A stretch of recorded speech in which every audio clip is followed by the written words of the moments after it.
Did you ever see the Pauly Shore Biodome movie? You Of remember course.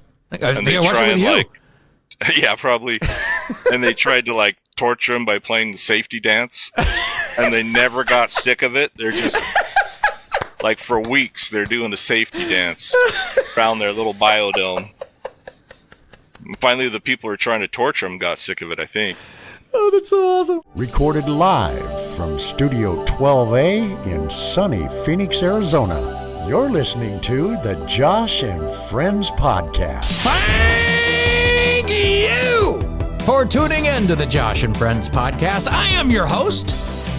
My name is Josh. And this week, the show welcomes John Rajcich to the program. And we'll be discussing a number of different topics, including Taylor Swift is getting dragged by critics for her latest album. Paul McCartney is reunited with some long-lost Beatle recordings.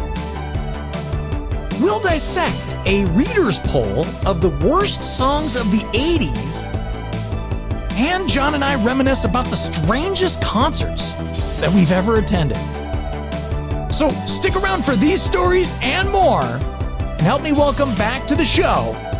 He is my old pal, the one and only, Mr. John Rajcich. Johnny! What's going on, buddy? How you doing, man? Oh, just welcoming me in the depression season here in Seattle. Oh, is it dark and gray and cloudy, or is it raining yet? Oh yeah, it's getting there. Nice. It's right on the cusp. I like that time of season in Seattle, but I also like this time of season in Phoenix. Yeah, I bet. We're rolling into the good weather here. It's awesome now. It's good stuff. My coworkers headed down there for the week next week. Oh yeah? They're pretty excited. Awesome. We're getting frosty mornings already, so they're stoked. Awesome. So, Johnny, you said that you recently went to a concert, like a very interesting concert recently. So what tell me about that. So it was a K-pop concert, and the band's name was Stacy. And I was going to go with my wife, and then she decided she didn't want to go. And I was like, all right, I'm not going to go. And then a week passed, and I was like, man, they're a real good band. And there's like six members, and they can all like sing super good. And they all got like different voices, so it's really, really cool, so that like everybody sounds unique. But I was like, I'm gonna hit 50 this year. And I'm gonna go to a K-pop concert. This is really awkward, and the closer it got, the more uncomfortable I was feeling. Yeah. So for people that aren't aware of K-pop, like myself, like the old people like myself, what is K-pop? Does that sound Korean music? Korean that is pop? Considered pop. Okay. But it really encompasses almost all kinds of music. There's like, ballads, rock, rap, straight pop, bubblegum pop, just like pop here, I guess. Gotcha. Except for a lot of it's in Korean. Isn't like that BTS group? Yeah. Aren't they K-pop? They're like one of the bigger ones, right? Yeah, I think they're like the most well-known one. I don't know if I've ever heard a song of theirs, actually. Well, I know that there was like that Dynamite song that was like really, really big. I don't know. Maybe, I think that was that? Gangnam Style. That was big. Oh, that's good stuff. Yeah. And now with K-pop Demon Hunters, man, that shit's blowing up here in the West. Oh, yeah? Demon Hunters. Did you see that? No, but Netflix? No, I haven't. Is it good? It's a decent animated movie with music and songs. Just like a Disney movie. As a 50-year-old at a K-pop concert, what was that like? 6'3". The 6'3" 50-year-old with tattoos. Boy, it sure felt awkward up until I got there. And it was at the Paramount, and I'm looking for parking. There's a big old line, and I was early because I got the sound check ticket where you go in early and watch them do sound check, so it's like not crowded, and they're like just chilling and practicing and talking to the audience. So I was like, all right, that's a good way to warm up, where it's not like fully in it and like just super standing out like a sore thumb, awkward. And as soon as I see that line and I walk up to it, I felt like, all right, I'm kind of the normal one here, actually. But there's like I was surrounded by like all kinds of characters and stuff, older than me, like dudes that are like probably 18. One dude looked like a stoner. I think there was more dudes than girls there. Really? Yeah. Is that so weird being alone though? Is that that is kind of weird. Is that the weirdest concert you've ever gone to? Is that like I mean, because I know you've been to some interesting music over the years. No, it's not the weirdest. What's the weirdest? What's the most strange like group of like crowd or band and? Well, there was always the metal concerts were interesting, like, but it was usually Bumbershoot crowds. The bands, you just go to random bands and you had no clue what they sound like, and then they'd be crazy.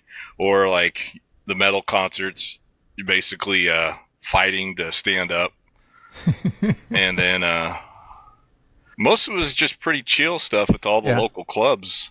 The last concert I went to was probably 13, 14 years ago. Actually, it's probably like 16 years ago, and it was at the Paramount also, but it was it was Janelle Monáe and this group I really liked called Of Montreal. And that was the last concert I went to. So that's crazy. The last concert I went to was at the Paramount, and then this one's at the Paramount. It's a good place to see a concert. I was at the it was Paramount. a totally different setting. Yeah. Because at the last one, I was up on the balcony sitting, and it was great, but this one, I wanted to be closer so I could actually see the performance, because it's not like they're playing instruments or anything. They're just dancing and singing. Right. Which they actually sing live. A lot of the groups will lip sync, which I'm like, I'm not paying for that. Right. I think the weirdest concert that I ever saw was with my buddy Riddle. You remember Riddle from high school? Mm-hmm. Remember that guy? Riddle and I, it was like, I think it was like a group of us. It might have been like 3 or 4 of us. We went to Mika. Do you know who Mika is? No. So it was, maybe this was like 2007, 2008. I'm thinking somewhere around there. And Mika had this album. It was this album that came out, and it was like, it sounded a lot like Queen. I'm sure you've heard some songs off it. It was like a really big album.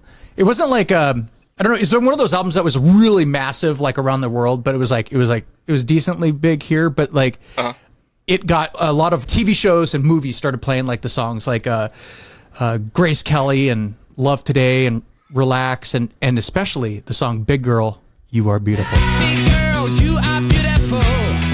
But we stroll up.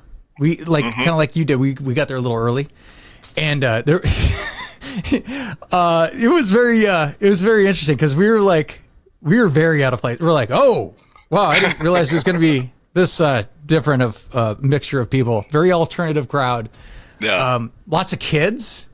Lots of very alternative crowd there, and so much so that Riddle's like, well, there's a bar across the street. Let's go to the bar. I was like, all right.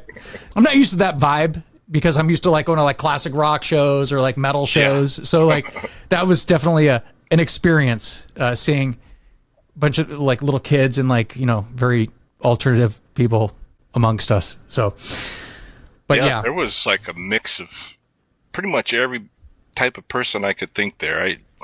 I saw a balding trans woman.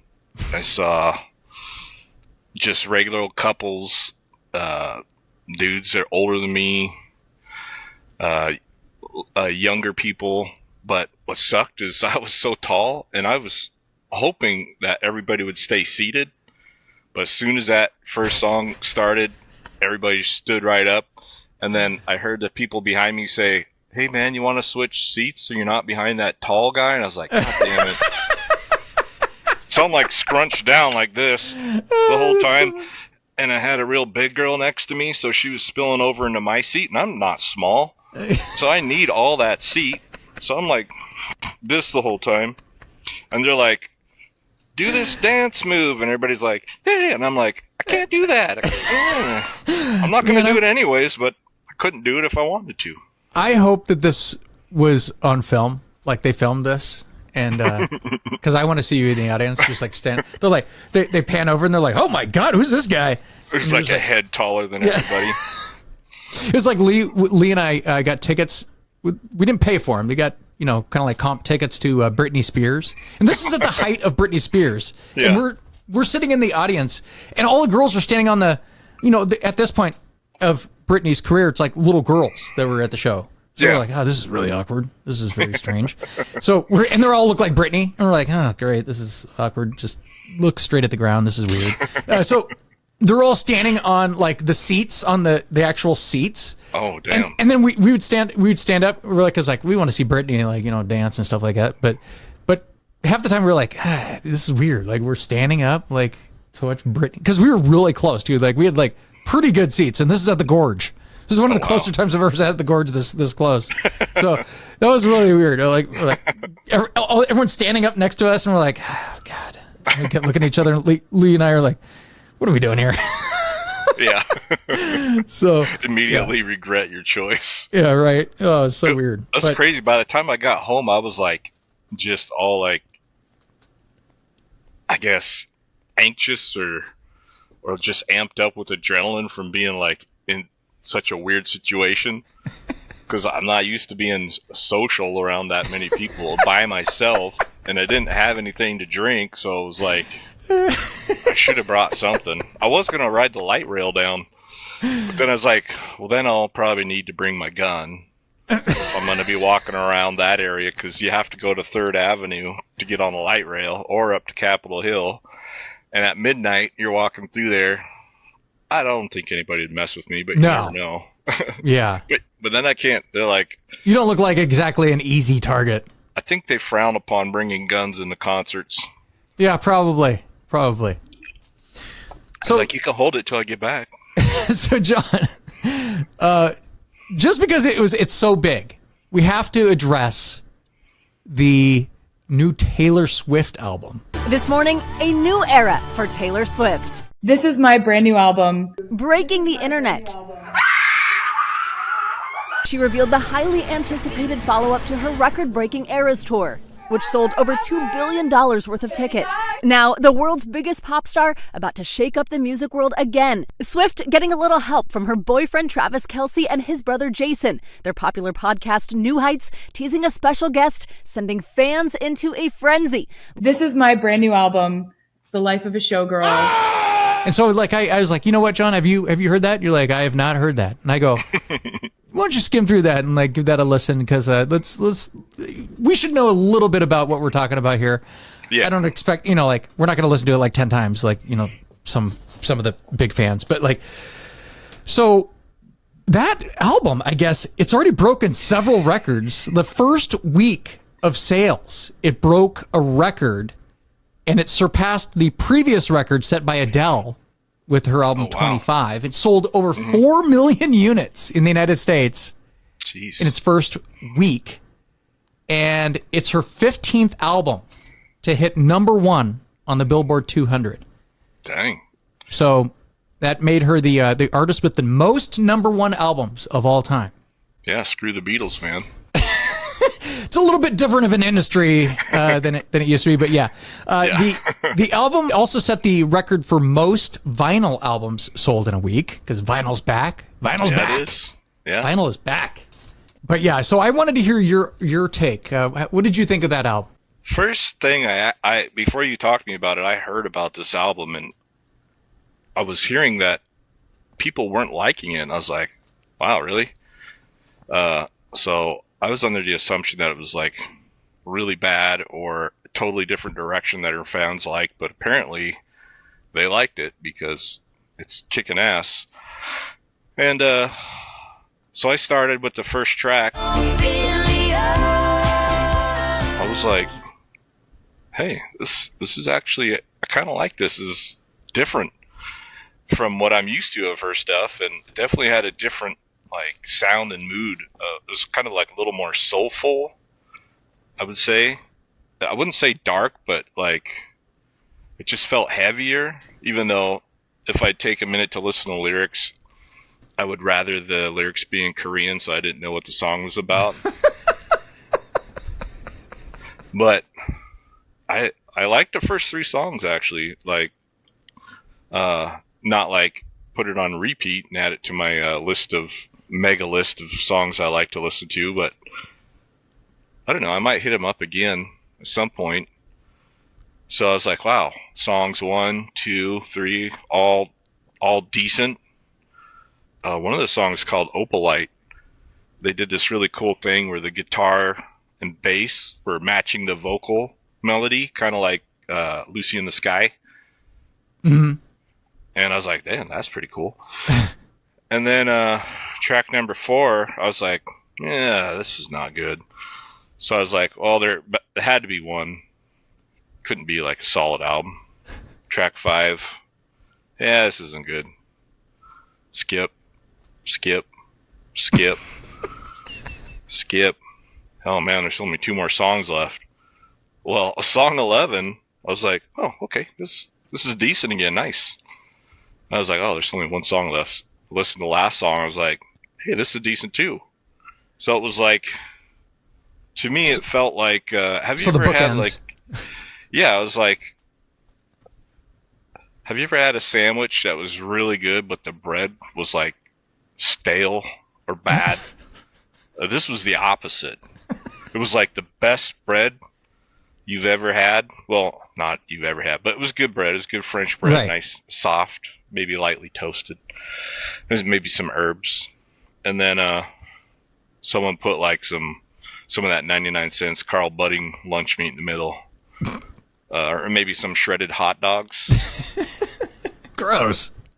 Yeah, I know, it was gross. You know, I really like the first song, that Fate of Ophelia or whatever it's called. Yeah. Very catchy, very poppy, like sounds like kind of like her old poppier stuff from like 10 years ago or something like that. What I noticed was when I was listening to this, there was a couple songs that I was like, this sounds like really familiar. And then that's kind of like what a lot of the critics were saying, and a lot of people like on social media were pointing out that there's a lot of like borrowed riffs or takes on songs, and they put together like tons of different like songs right next to it. And oh my gosh. Like I have some of these, so I'm gonna play a couple of these. I gotta see that. Hey, thank you for the lovely bouquet. You're sweeter than a peach bite. Top to the bottom, just cool. Every little thing that do you expect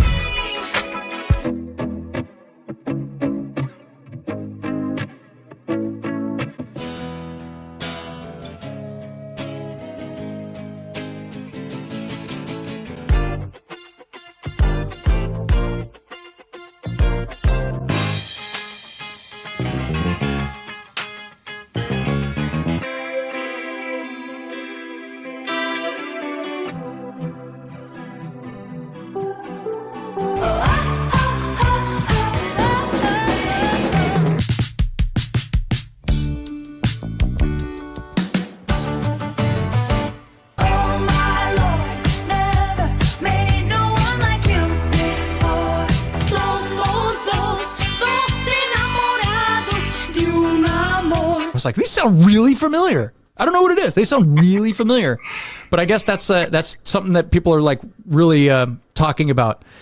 Another cringy thing that people are have brought up is the song "Wood." Oh my god, dude! Where she talks about Travis Kelce's wiener. She must be really in love, because these are really cheesy lyrics. Yeah, they were like, forgive me, it sounds cocky. He amatized me and opened my eyes. Redwood tree, it ain't hard to see. His love was the key that opened up my thighs. Girls, yeah. I don't need to catch the bouquet to know a rock hard is on the way. Oh my god. Okay, all right. Okay, cool. Look, I could care less. I could care less about like the lyrics, because whatever, it's a pop song. But you just think that like that's like more something like, you know, like a Britney or like a Madonna or something like that would say, you know, like not like Taylor, Doja Cat. whatever. Taylor Swift's usually known for like, doing like more, meaningful lyrics, I guess. I don't know.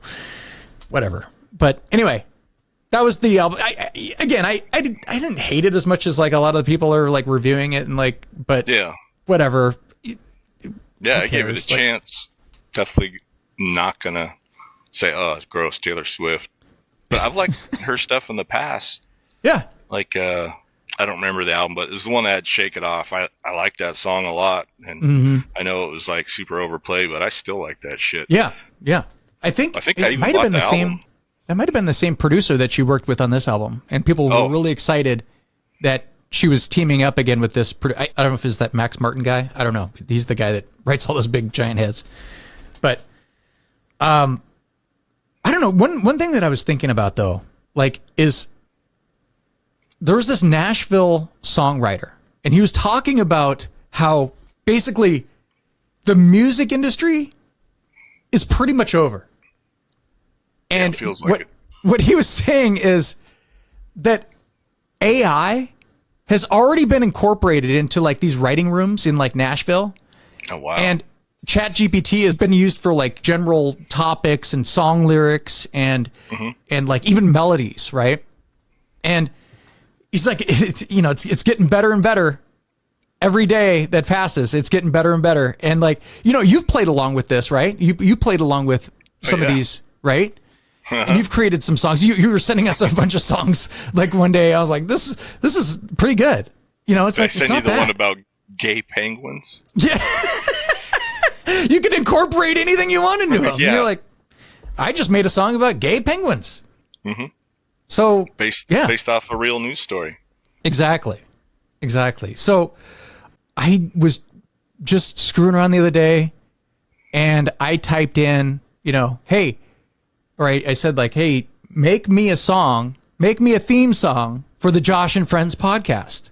So I was like, all right, like it's thinking pretty hard. They're like, what would you like this to be? So basically I was just like, I don't know, like make it like some sort of rock song. Like, I don't know, like Blink-182 or something. I don't know, whatever. So they were like, all right, well, here it is. And I'm like, wow, that was fast. It like came up in like a couple minutes, like not even a minute. Yeah. Like, I was like, that is incredible. That is incredible. Pretty catchy.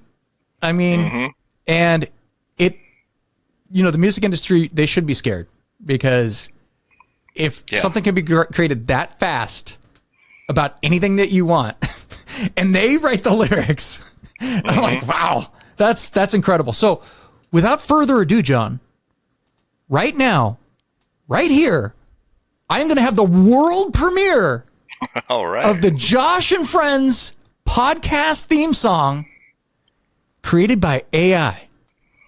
So let's do it. Here it is.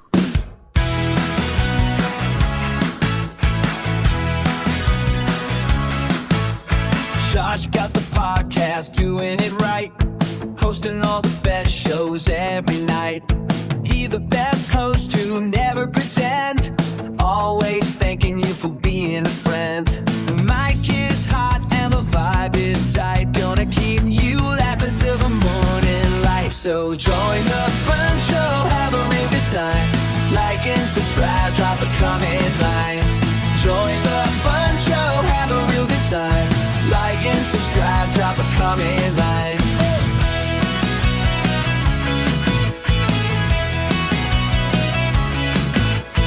Guests keep coming and the stories flow. Every episode puts on quite a show.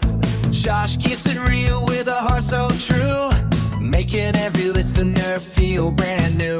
The mic is hot and the vibe is tight. Gonna keep you laughing till the morning light. So join the fun show, have a real good time.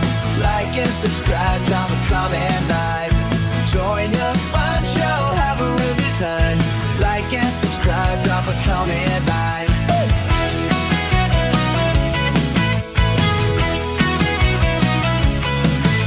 So what did you think, John? Yeah, I think the music industry is dead. I sent that to my mom, and she was like, "Wow, that's pretty good." And I'm like, "Whoa, wait, let's not get crazy here." It's not like I got the band together and like got everybody situated in a room and like, set up all the equipment, and we recorded this over, a whole weekend. Oh no, this took a minute. Yeah. This took a minute. What's crazy is if you read the lyrics and you're like, that's kind of lame, you could say, make the lyrics more like, I don't know, sophisticated or introspective, something like that. But the speed at which it's improving is way faster than like any other technology, I feel like. It's incredible. Yeah. It's incredible. But so anyway, what we're going to do is we're going to talk about some Rolling Stone news here. But first, John, I saw this. I don't know if you've seen Rolling Stone just released a list of the 250 greatest songs of the 21st century so far. So since the year 2000, year 2000. Why bother? This is I read this list to my brother, and he was like, what? And I go, Andy, I will give you all the money I have if you can guess, which isn't a lot. I mean, it's not something crazy or anything. But I said, I'll give you all the money that I have if you can guess the number one song on this list. So basically, John, every song of any genre since the year 2000, which, by the way, is a massive amount of songs, great music. There's been some great songs that have come out, right? Yeah. And I like it. I like the first song, or the number one song.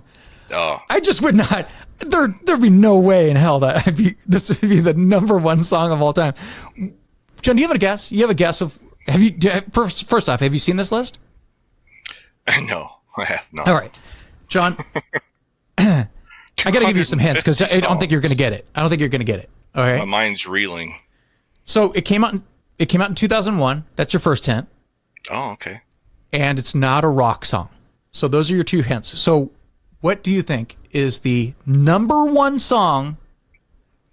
greatest song of the last 25 years? I was going to say Share Believe, but that was in the 1990s. That was like 98, 99, something like that? No. I don't know, man. No clue. Yeah. Well, they came up with, and again, I don't dislike it. I like the song. I dance to this song, and on the dance club, me all clubbing, because that's what I'm known for is clubbing. Get Your Freak On by Missy Elliott, the number one greatest song of the last 25 years. Wow. I'm like, huh. I told that to my brother, and he's like, what? He goes, I mean, that's not even her best song. It's weird, right? Yeah, exactly. So the number two song was even more confusing. I played that for my brother, and he goes, I don't even know what this is. I've heard it, but it was Maps by the Yeah Yeah Yeahs. I've heard of that band. Right. Oh, you're not familiar with the second greatest song of the last 25 years? Some of these, John. Again, I don't want to get too far into this list, but I'll just read off the top songs here. Okay. They have Beyonce, Crazy in Love, number 3. They have the White Stripes, Seven Nation Army. By the way, that has to be on there. That's a massive anthem, right? That's like one of the biggest rocks. I mean, this played at stadiums around the world, right? Yeah. Taylor Swift, All Too Well, and I'm like, I have to Google this song too because I'm not a Swiftie. I don't know what this is, but no idea. Yeah, I just know the pop songs really by Taylor Swift. This one I legit didn't even know it. Did not know it. I think it might be a Euro like dance. It even sounds dated for when it came out. This thing, it came out in 2012, and I know the artist Robin, Robyn. Yeah. Dancing on My Own. Huh. I've never heard that. I listened to it and I was like, I have no idea what this is. I have no idea what this is. I remember she came out with the album in the late 90s. And I was surprised then because it was like, whoa, she came out with a new album? What does she like wait every decade to put out an album? I don't know. But I'd never heard this going over this list. First time I ever heard this. Maybe AI made it. Possibly.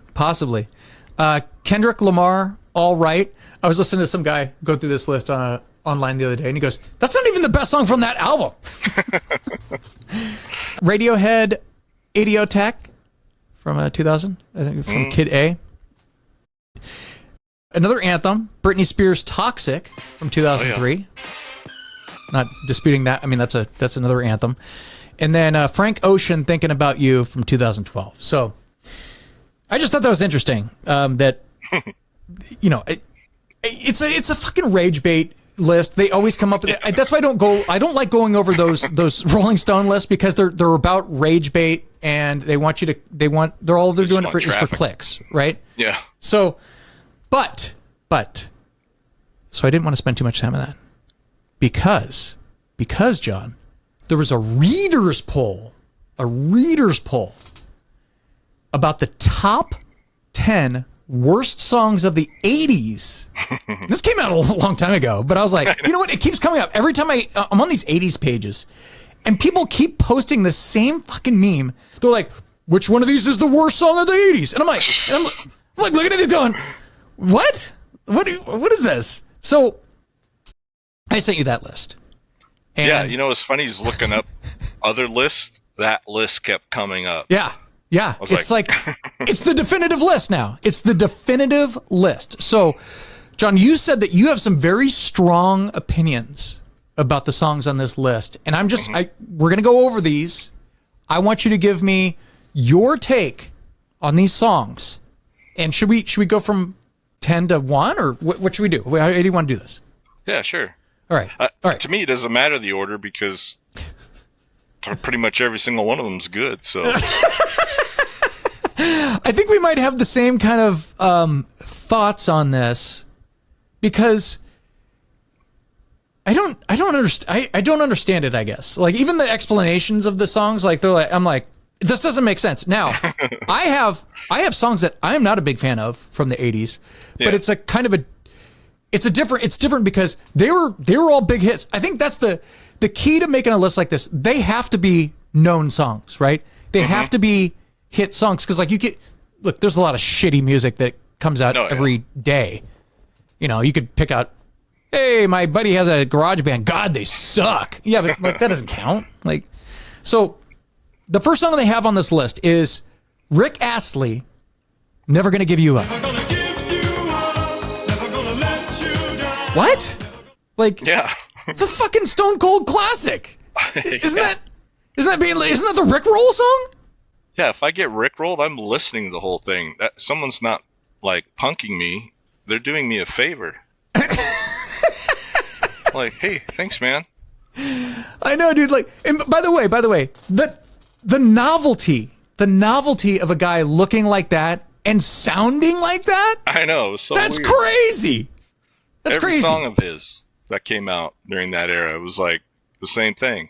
Right, you're like, oh, is this some big black dude? Is it? I picture Ruben Studdard singing that song, not like, Rick Astley, some like little skinny little ginger in a trench coat and a turtleneck.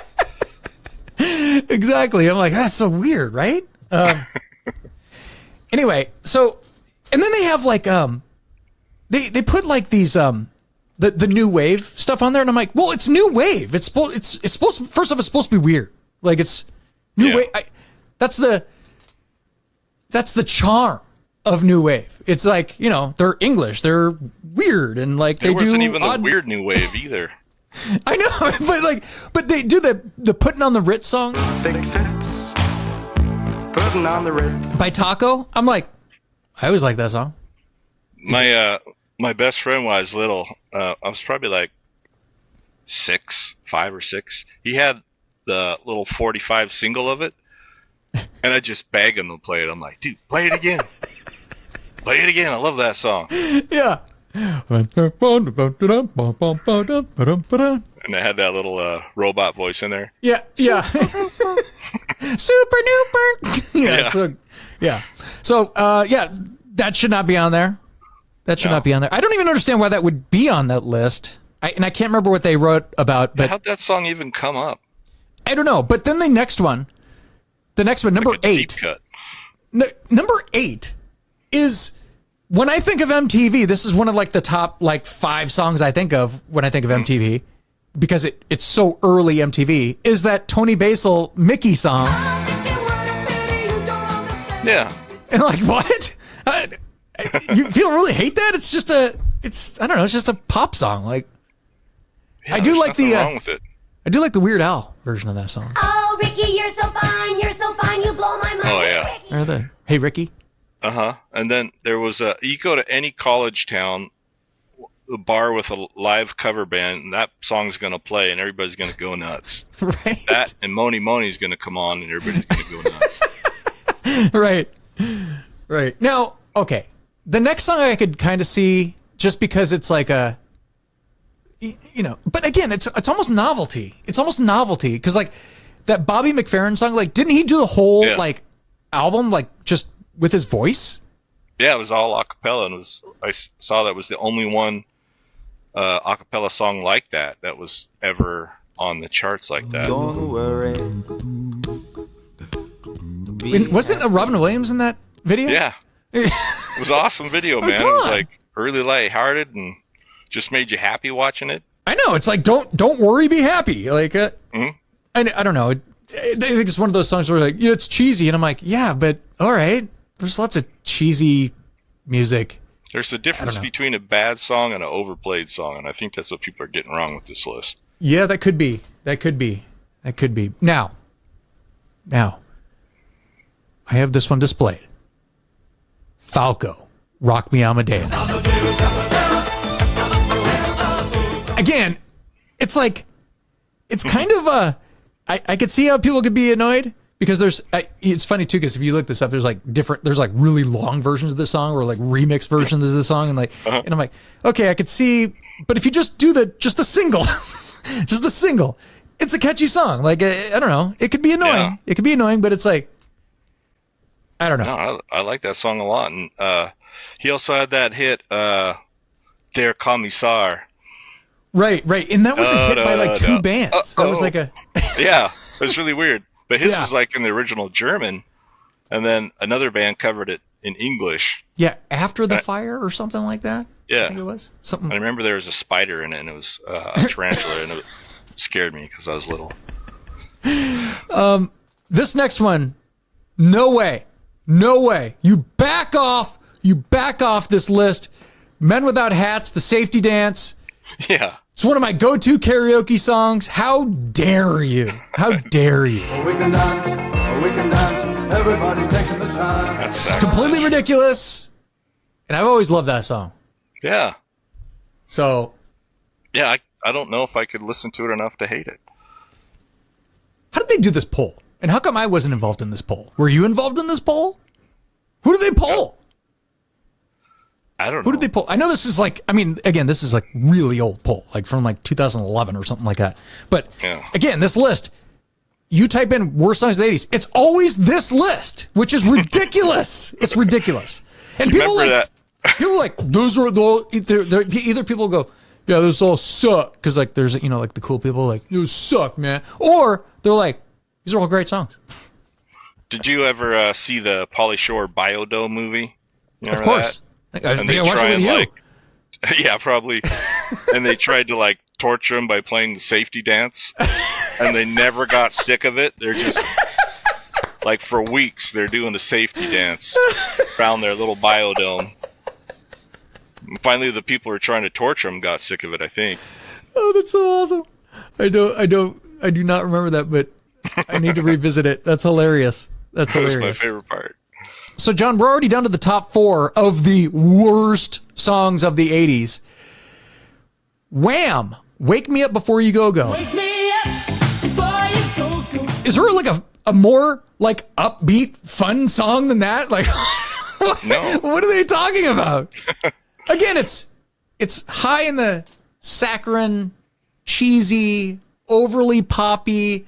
You know, the video's like choose life, and you know, it's like so cheesy. But again, it's iconic for the era. Mm-hmm. Like you think of that era, you're like, oh, Wake Me Up Before You Go Go. It's George Michael. You know, it's like Andrew Ridgeley. Yeah. Right? So I got this. I got the album I can't remember the name. Was it Wham! Make It Big? Yeah, that's the big one. Yeah, I got that tape for Christmas when it first came out, and I also got the soundtrack to Beverly Hills Cop because I wanted Axel F. That song, and I had a little ghetto blaster, and I used to walk around the neighborhood with it on my shoulder trying to be cool, and I'd be playing Axel F. And then some of the girls in the neighborhood would be like, play something cool. And I was like, all right. And I whip out Wham! And I put that song in, and they're like, yeah! Oh, yeah. Hell yeah. It was epic. Yeah. Girls love Wham! Yeah, they're good. And then, see, that was what got me into Wham! Is like that's, and then you're like, oh, man, there's like a bunch of good songs on this album. And then you go back, and then just like, because it was not a hit here, like in the States. It was like that, Wham! Wham! Oh, yeah. It's like, this is hilarious. The Wham! Rap. So, all right. Chris DeBerg, Lady in Red. Now, did they play that in that movie, The Lady in Red? Or is it just, did they just name I can't remember. I remember that movie. I know that they played the Stevie Wonder song in that movie, right? I think that's from that. I don't know. I don't know if it's from that or what, but again, it's just I don't know. It's a ballad. It's like a... Yeah, it's not even a bad one. It's fine. People really get that upset about that song? Like, all right, like weird. Very weird. Yeah, what does this collection of songs hurt so many people? What happened during these songs? It's not like we're now waiting for the world premiere of this song. They play it and then Columbine happens or something. What happens during these songs? I don't know. Maybe like Lady in Red happened. Like maybe they released that on MTV and then the Challenger explosion happened or something. I don't know what happened. But the next song they have in here, which is number two, which I always love this song, The Final Countdown. How do you hate The Final Countdown? It's the final countdown. I used to hate it till you sang it all the time, and then I liked it. I remember we used to, what do we call it, land surfing? Where we'd tow each other on skateboards behind our bikes. Oh, that was awesome. I'd be towing you, and you'd be shouting that song at the top of your lungs and just be laughing. Yep. So good. Now, this song, for whatever reason, is universally recognized as the worst song, not only of the 80s. Some people say it's the worst song ever. And I'm like, huh. Ain't no way.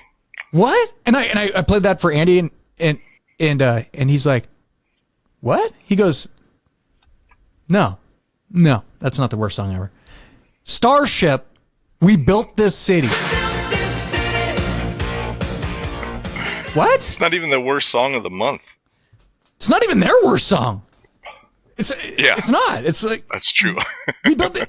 It has the DJ in it. Get out over that Golden Gate Bridge on another gorgeous sunny Saturday. I'm seeing that bumper to bumper. It's so overly 80s. Maybe that's the problem. Like people are like, I fucking hate the 80s, and that's when I think of the 80s, I think of this song. That could come that's up with the only way thing better 80s, awful 80s like sounding songs. I used to used to sing this song in the shower with my wife and do a funny little dance, and she always would laugh. So during this song, yeah, we built this city. Built this city, and then so it can't be bad. How can it be bad if you can bring joy to people just singing? I know it has Grace Slick. You have Mickey Thomas singing it. It's like, come on, like you have Grace Slick and Mickey Thomas. Like, come on, man. And I guess this was like, I think it was like co-written by Bernie Taupin of Elton John. Way. Yeah. Wow. So he's done better. He's like, he turns it into Elton. He's like, I ain't singing that shit. He's like, whoa. He's like, we built this city. What the fuck are you talking about? He's like, sorry, dude. Like, I just thought it was going to be Kedfield. Give it to somebody else, and they'll have a number one hit. Oh, man. Which you should have done, because Elton's last good song, in my opinion, was the year before this. So maybe he was going down a different path. He's like, I want to do shit songs for the rest of my career. Yeah, that's what friends are for. That's on my list of songs I think should be. That's what friends are for. Yeah, but that was like, wasn't that like 5 people or 4 people? Dionne Warwick and friends. Yep.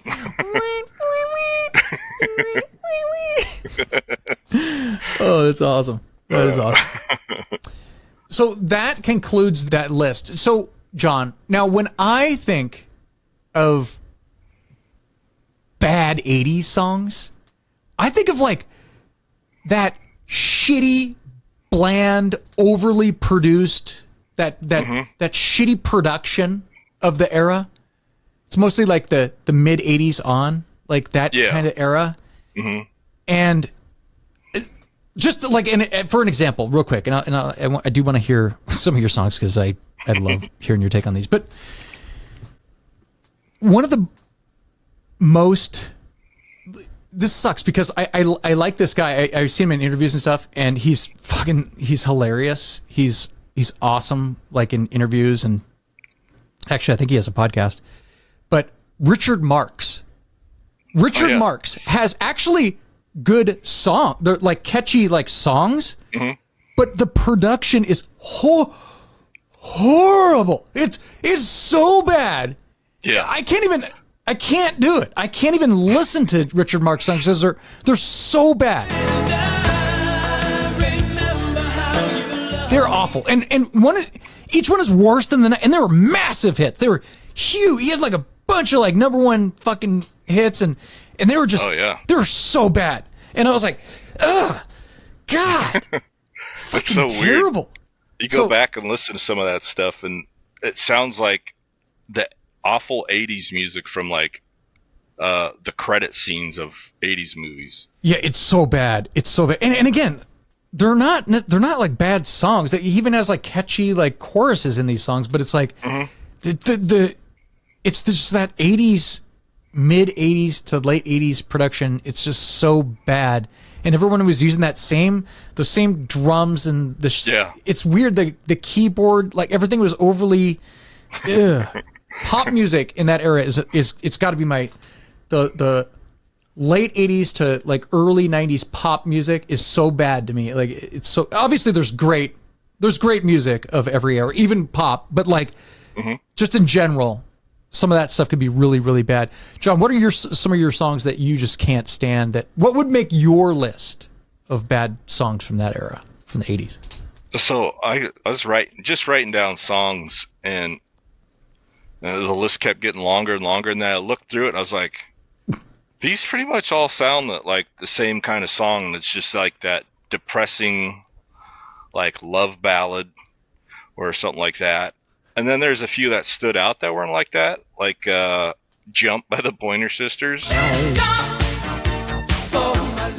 Okay. And the reason I can't stand that is because I did jump rope for Heart in elementary school. And we'd go there every day at recess. The recess was a half hour, and they'd play that song the whole time for like a week. And so we're jumping rope, and the song Jump's playing. And even as a kid, I was like, look, I get it. We're jumping. And then they could have played Jump by Van Halen. It came out the same era, same time at least frame. Split it. Yeah, exactly. Another one that was different than the rest was Party All the Time by Eddie Murphy. How popular that one was. Oh yeah. But I got a lot of songs like REO Speedwagon, Foreigner, was it Chicago, You're the Inspiration, Journey songs, Eddie Money. Dude, probably one of my least favorite, and that's, you probably remember this, but it's Take My Breath Away by Berlin. Oh God. Me, it's you, just like makes me depressed. Ethan, we all fucking hate that song. And you would just come up and you'd be like, dun dun dun dun dun. Boom, boom, boom, boom, boom. I'm like, shut up! I'm like, come on. Boys of Summer kind of has that vibe. Oh yeah, Mike Campbell did the music for that. Really? And, Don Henley wrote and sang it. Let's see. Broken Wings. Take these broken wings. Take these broken wings. Every time you go away, you take a piece of meat. Oh, dude. I'm not even reading them all because Oh yeah, like, you know what's funny? I just stopped. Every Time You Go Away, that song was originally on Voices by Hall & Oates. So it's a Daryl Hall song. Really? And they would have done it better. And that dude covered it like 5 years later and made it like a huge hit. But it's like, it's totally different than Daryl's version, because Daryl's version is all soulful and like very, very stripped down. Yeah, you should check that one out instead of the... I always thought it said, every time you go away, you take a piece of meat with you. Like, quit stealing my meat. I didn't even put... there's a couple bands I just put their name on there because I couldn't choose a song. It's Eddie Money. So you just hate all Eddie Money songs? Well, Take Me Home Tonight's not too bad, but... Or no, that's one I hate. Two Tickets to Paradise is all right. Oh, Two Tickets... Okay, yeah. Like, if I had to choose one, that would be the one. Although, not knowing all of his, like, deep dive stuff, Yeah, there might be something else I like better in there. But there's just something about him. Looks like one of my parents' friends who's like a burnout or something. I remember Eddie Money back in the early 2000s. He would call this radio show, this national radio show they used to listen to, and he'd be all fucking like hammered. He's like, he was like, oh, Eddie Money's on the phone. Should we take the call? He's like, I don't know. He sounds pretty drunk today. And like, yeah, we better. I was like, holy shit, is this really Eddie Money? I was like, oh, this is kind of sad. Like, even the picture they show of him on the internet when you search his name was pretty bad. I was like, ooh. That's supposed to be the good picture. Oh, God. Okay. How about here's some of the ones that like they also had down for like runner-ups. Mm-hmm. Ebony and Ivory was a big one that people hate. And I think it's just because it's so goddamn cheesy. Yeah, exactly. It's like I a just black called guy to say and a I white love guy you. singing about harmony and getting along. And it's like, all right, okay, stop being so preachy. Another artist, obviously, that always got a lot of hate back in the day because it's like every time you would turn the radio on, either one of his bands would be on, and that's Phil Collins. Mm-hmm. I know. I didn't realize that he was like, okay, I'm going to do an album with Genesis. Okay, I'm going to do a solo album. Right. Back to Genesis. It's pretty incredible that he was just pumping out so much goddamn music back in the day. It just got worse and worse, though. Everybody killed it. Everybody got burnout, after a while. Pretty much after the 80s, we're like, okay, we're done. We're done. We can't take this any longer. 80s killed a lot of 70s musicians. It's too much. So like, man, these drums are sweet. This overproduction, let's ride it. But they had critics hated the Genesis song "Illegal Alien," saying it was horribly racist. I love that song. I saw it on MTV, and I could not find it for the longest time, and I finally found it, and I watched it, and I was like, wow. That's awesome. That's funny. Not cool. Yeah. Because I was a kid, and they were goofing around, and I didn't realize it was bad. They said that Sussudio is got a ton of flack for being very superficial. I always thought it was catchy, but apparently it's also a ripoff song that a lot of people like to bring up because it's similar to Prince's 1999. Oh. Dun, dun, dun. Yeah. So sounds a lot like Prince's 1999. I don't know. To me, I would say some of the like most offensive songs. Again, I'm just, bringing up the same old kind of stuff. Like Hall & Oates released that song, Everything Your Heart Desires. Everything your heart desires. Again, that shitty 80s production. Adult contemporary sound, cheesy lyrics. It's definitely a dark era for Hall & Oates. And it's funny because even if I don't even know, do I have that anywhere? Check this out.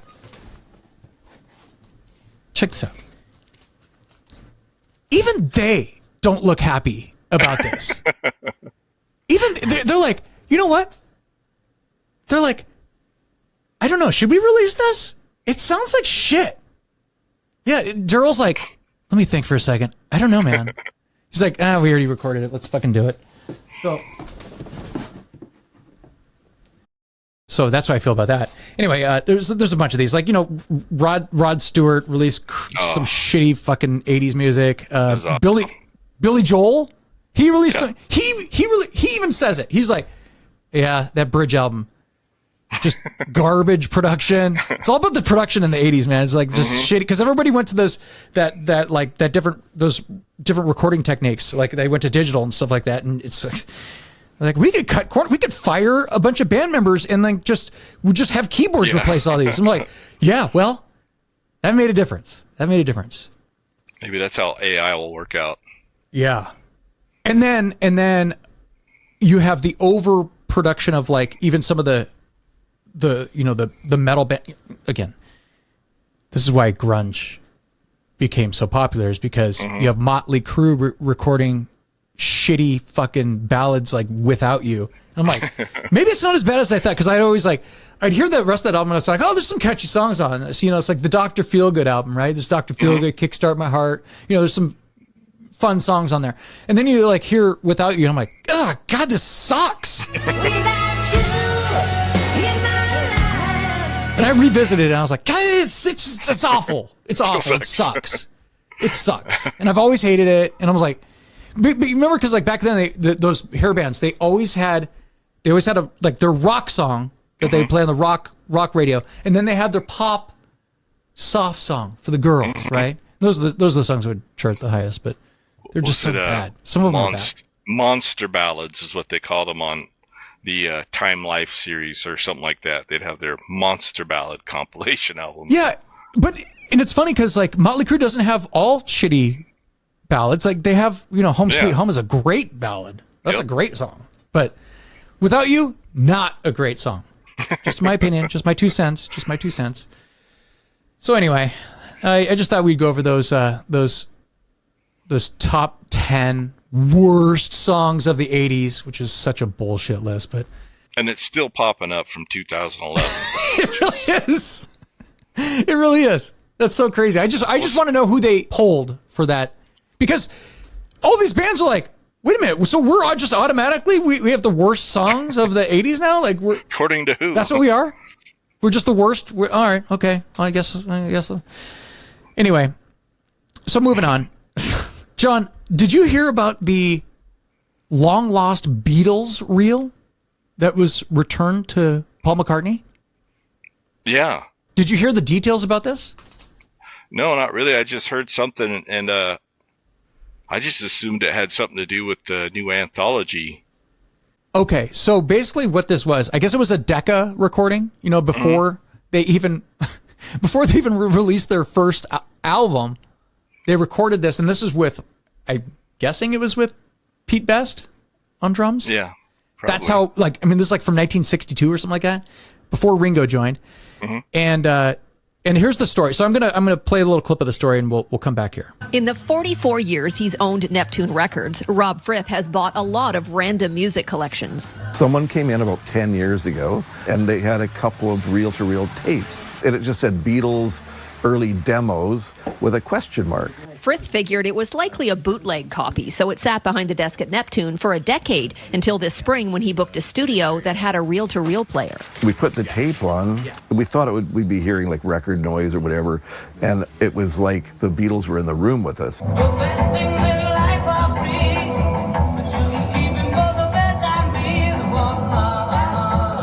He posted videos of the 15-song demo on Instagram, and the story blew up. What we determined after researching everything and having it checked by professionals, we had the actual original master tape that the Beatles recorded January 1st, 1962.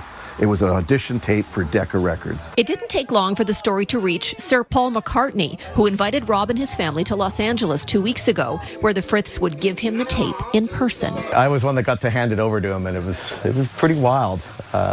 Just weird, kind of being like, and here it is. This is stuff that Paul signed for us. While the Friths were asked not to take photos of their meeting, Sir Paul did autograph some Beatles memorabilia for them. We are looking at my signed copy of Sgt. Pepper's. The family had lunch with the superstar and even sat in on a rehearsal session. The four of us got to sit there and have a full set of Paul McCartney and his band playing, and we're the only ones in the audience in the rehearsal space. It was mind-blowing. He came up behind my mom and goes, "Hi, Vicky, how are you today?" And I thought I saw her soul exit her body right about then. The Friths know an original Beatles demo reel could have fetched a tidy sum at auction. And then that tape would have sat in some millionaire or billionaire's basement, never to be looked at again. And, what good is it there? What they got was better than money. I got paid in that I got to meet Paul McCartney. That was good enough for me. Shannon Patterson, CTV News, Vancouver. I've always loved these stories about artists reuniting with like an old guitar that they lost or something like that, or stolen or something like that. Mm-hmm.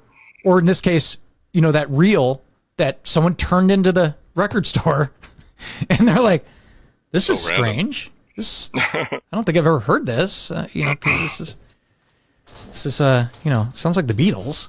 Yeah. And you can tell it's the Beatles because they're like, yeah, all the songs, we've heard all the songs, but we've never heard these versions of the songs. And they were played live, I guess. I think they were played live too. So, because it's 1962. But anyway, so the problem I have, Paul says no pictures, no video. And to me, I'm like, isn't this like one of the most photographed people in the history of the planet? I'm like, why? And you do world tours. You don't really have a problem with people seeing you or taking photos or video of you. I don't understand. So I guess they got to have lunch with him. I guess that's kind of cool. And they also watched him jam in private. There's some sort of jam. But I'm like, I've watched him jam in private. Yeah. But I also didn't have a $1 million reel that I could have, given off. And I don't know. I think that's weird.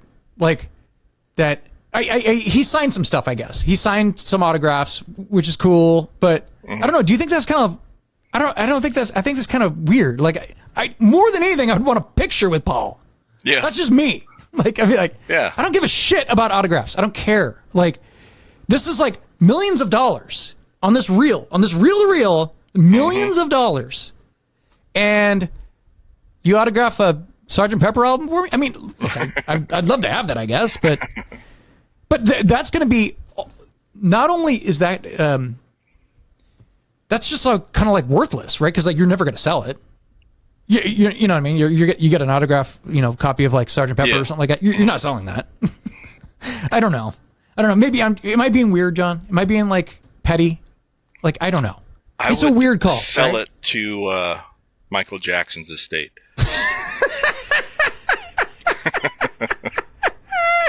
Oh, God. Give me a picture. Oh. Give me a hug. Oh yeah, there you go. And eat this hamburger, or I'll sell it to Michael Jackson's estate. Eat this hamburger? I know what you're doing right there. I know what you're doing. He's a lifelong vegetarian, or he has been for 50 years or something like that. So I just thought that if you're Paul McCartney, just take a fucking picture, man. Yeah. These guys are giving you a literally the only known recording from this studio that probably doesn't even exist anymore. Uh-huh. And you're just like, listen, I'll let you watch me play guitar. I'm like, all right, okay, thank you. That's cool. I'd love to see that. But, I don't know. Whatever. Last thing I want to talk about, John. Are you a KISS fan? I like their makeup. It has some good creative makeup, yeah. And I don't like Gene Simmons without makeup. He's probably the ugliest guy I've ever seen.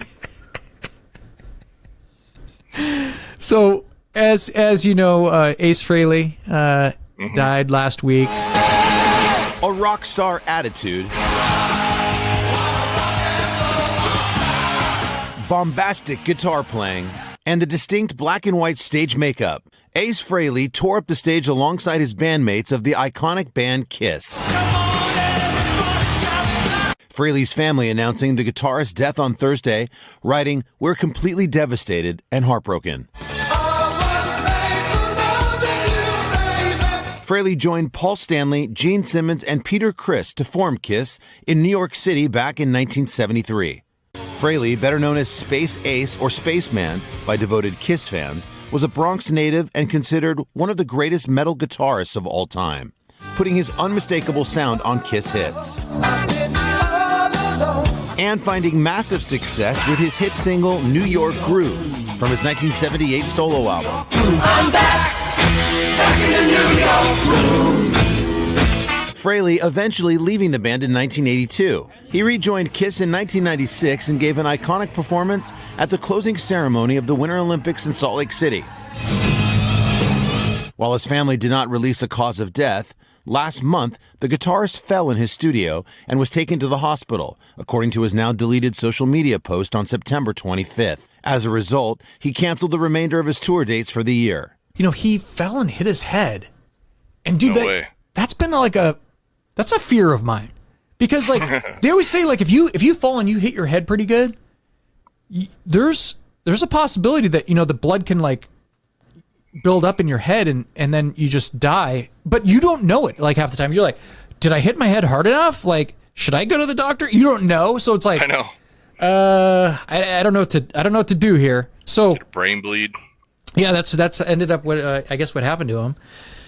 And he's on life support, and they're just like, they probably said, look, I mean, you could just keep him on here for years, or like I don't know, but like he's not going to make it. But I don't know. I do respect the career of KISS, and you know what's funny is we're not at the KISS age range. That's about 10, 15 years older than us.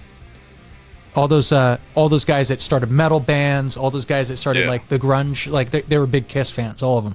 And it makes sense. You're like, dude, you go to one of those shows, you're like, what the hell? This is awesome. You know, it's like not only about the music, it's, you know, it's about like the production and, you know, the makeup and costumes and like Alice Cooper. Yeah. So Ace Frehley, Rock and Roll Hall of Famer, very influential guitarist back in the day. I like a handful of KISS songs. They're fun, you know, party rock songs. I was never a huge hardcore KISS guy, but you weren't in the army? I was not in the KISS army. But I might have been if I was, you know, 10, 15 years older. Yeah. So any final thoughts on Ace Frehley? I hope this isn't the beginning of another string. I know. Oh, God. I saw that the other day, and I was like, oh, God, here it goes.